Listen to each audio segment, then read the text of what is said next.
I'm Carolyn Young, Chief Executive of Retail NZ, and welcome to today's episode where we'll be discussing consumer data privacy requirements for retailers with the Office of the Privacy Commissioner. This is part of our Empowering Retail series, and we expect the session to take about 10 minutes. So grab a coffee, take a break, and sit back and learn with us about customer data privacy. I'm joined today by Steph Gregor, who's the manager of the Capability and Guidance team at the Office of the Privacy Commissioner. Steph and her team provide advice and guidance to agencies on how to meet the expectations of the Privacy Act 2020. Kia ora, Steph, and welcome. Kia ora, Carolyn. Thank you. Great to be here. Oh, fantastic. So, look, we'll get straight into it. In today's retail environment, customer information is collected for many reasons: to complete online sales, to participate in loyalty programs, and in some instances, completing orders over the phone. So data is collected by retailers at all the time. Tell us what the scoop is on how retailers should handle customer data, and what are the sort of guidelines that retailers need to consider in order to follow and be compliant to the Act. Thank you, Carolyn. So, yeah, as you say, the Privacy Act 2020 sets out the rules or the principles about how you should be dealing with personal information. So personal information, like you say, customer information, information about a person, about an identifiable individual. And there are 13 what are called information privacy principles that sit in the Privacy Act. They talk about how you should collect information, how you should store it, how you should use it and disclose it, and those kind of things. So those privacy principles deal with how you manage personal information. I'll go a bit further in detail through this about a couple of them.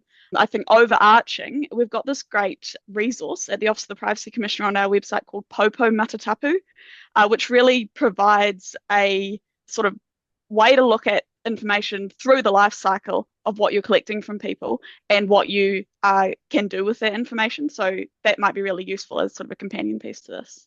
And so the website address is? So it's at privacy.org, so ORG, privacy.org.nz.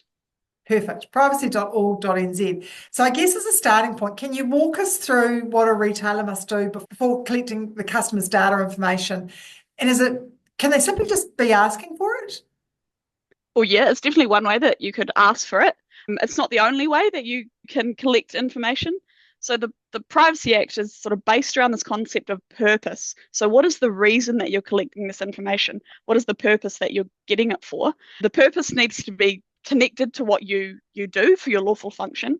So if you think about, why do I want this information? What am I going to do with it? Is that related to what I do? And is that sort of proportionate to what I'm collecting it for?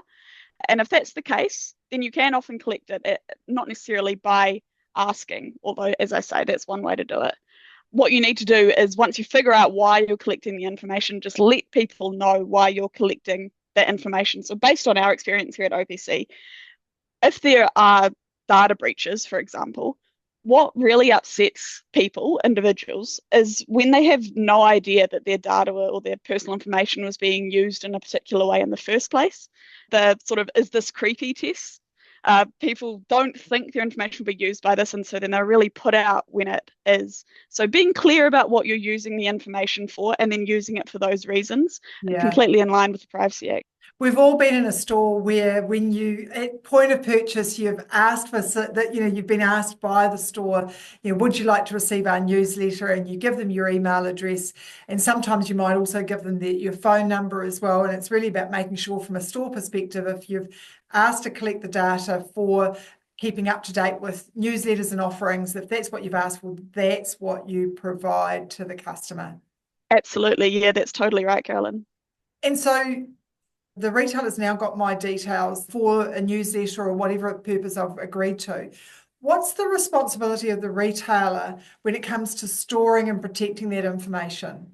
Yeah, so that particular responsibility sits in what's called Information Privacy Principle 5 of the Privacy Act, and that deals with storage and security. So you need to take reasonable safeguards to make sure that the information is kept safe. So that's things like technological things, making sure you've got multi-factor authentication if you're logging into systems where you have a lot of personal information, things like making sure that only people who need to see the information for their job are accessing it.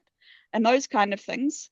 There's also other requirements about what you got to do. So making sure that the information is correct before you use it. I think this particularly comes up when you've got a situation like if you have someone who you think is doing something bad in the store. Maybe you've collected their personal information via CCTV, which you can do, and that comes back to purpose that we were talking about at the front, and making it clear to individuals that that's happening.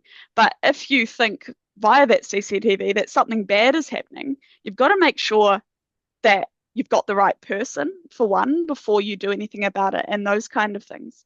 So there's that obligation of accuracy. And so these sort of obligations to keep things safe and secure, both physically and electronically, are really at the heart of the Privacy Act. And if something goes wrong, if you get hacked, if there's a data breach, if someone has shared the information that they're not meant to, then that triggers some stuff under the Privacy Act in relation to what's called a notifiable privacy breach. So if there could be serious harm because of that, you've got to let our office know, and you've got to let the people know whose information might have been breached in that. And I suppose one other key responsibility that your members might need to keep in mind is that there is a requirement to have a privacy officer. So every agency, so every organisation or every business, whatever it is, needs to have a privacy officer. And that is essentially the person at the organisation who knows about privacy, who can contact our office if they need to, and who is in charge of those kind of things, even if they are then reporting that further up the chain. So that's some things that you really need to do. So I guess making sure that if something goes wrong, that you get in touch with the Office of the Privacy Commissioner, that you make sure that customers are aware that you've had an issue and what you're doing about it, so that they are fully aware of that. And can your office provide support and advice to businesses if that sort of thing happens? Yeah, so we can. So one of the key bits about if you notify our office is that our wonderful compliance team will be able to work with our organisation to help you sort of mitigate the immediate problems. We can direct you to who you might need to talk to. For example, CERT New Zealand is a common agency, and then how to sort of stop the issue as much as you can, and then how to approach letting people know about it. A lot of this, though, will still need to be backed by your own agency's advice. Sort of what the Privacy Act says is that the responsibility for making sure that privacy is upheld sits with the organisation. So whatever you do, you need to be comfortable that you're doing the right thing. Yeah. And so from a customer perspective, what rights do a customer have regarding their personal data, and how can they know if a retailer is following the rules? Yeah, well, one big right that customers have, and this right is sort of fundamental to the Privacy Act, is a right of access to their own information, or at least the right to ask for the access. So individuals might ask a retailer for all information that you've got about them, or information sometimes just relating to a specific event or incident that they were involved in. We've got guidance on our website for how to respond to these access requests. But in our dispute resolution function, one of the key things that we see when an individual makes a complaint to our office is that the complaint is often about access to information. Someone's asked for their information that hasn't been provided by the agency or by the retailer.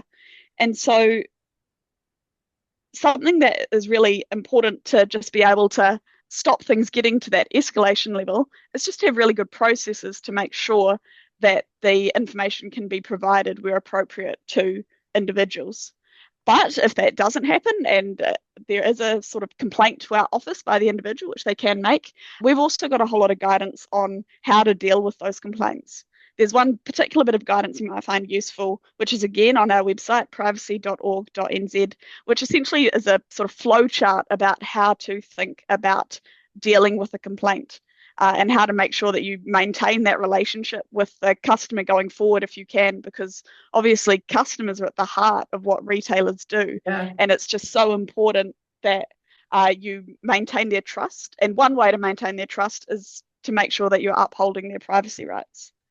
And not sort of another thing there about individuals making sure that they know how retailers are dealing with their customer information is that if an individual complains to us about those kind of things, we will always send them in the first instance back to the retailer to make sure that you try and work it out amongst yourselves. So that's why having this really good process for dealing with complaints, for dealing with personal information is really key, because it can stop that escalation.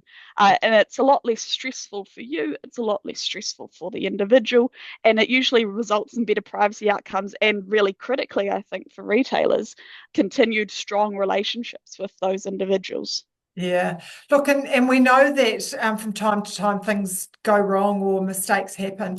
What would be some of the common themes that you've seen come through where retailers might have made mistakes with customer data, and how would they be able to avoid them? So I think there's a few things that we often see. One is just about the volume of information that is collected by retailers, and sometimes there can be, or not just retailers, but agencies in general, or them keeping the information for too long.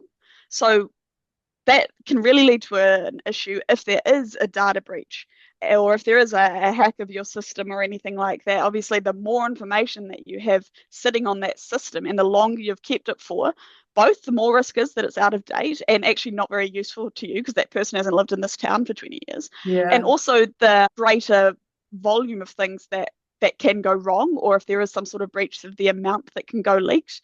So that sort of comes back to what I was saying at the start about purpose. Like, if you know why you're keeping the information and you're only using the information for the purpose that you've got it, and you're getting rid of it when you no longer need it for that purpose, then actually minimizes that risk at a business level as well. I think that another thing that commonly happens is that people can lose sight of the fact that at the other end of this sort of privacy regulation is a person and their own information, and often really sensitive information about themselves, or big volume of information about themselves.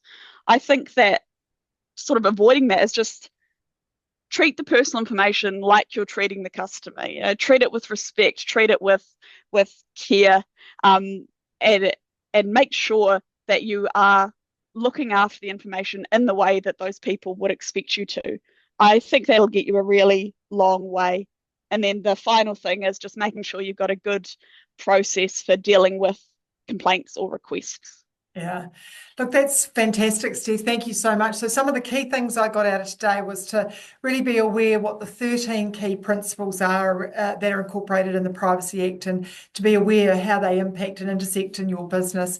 Have a privacy officer in your business, so that's someone that really understands the Privacy Act and what the obligations are for your business in terms of that space. And then, you know, when things go wrong, it's often, as we know, the old L.V. Martin saying, it's how you fix them. So making sure that you connect in with your customers, that you are really respectful of how you protect and treat the data of customers. You're only asking for the data that you really need and you use it for the purpose that you've asked.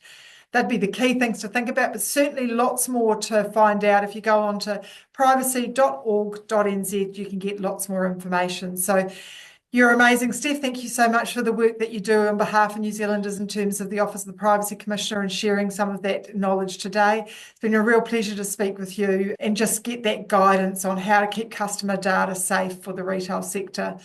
A special thank you to our Retail NZ partners whose support enables us to keep you up to date with everything retail. I hope you enjoyed the episode and had a good break. Until next time, ka kite anō. Bye for now. Kia ora. Thank you.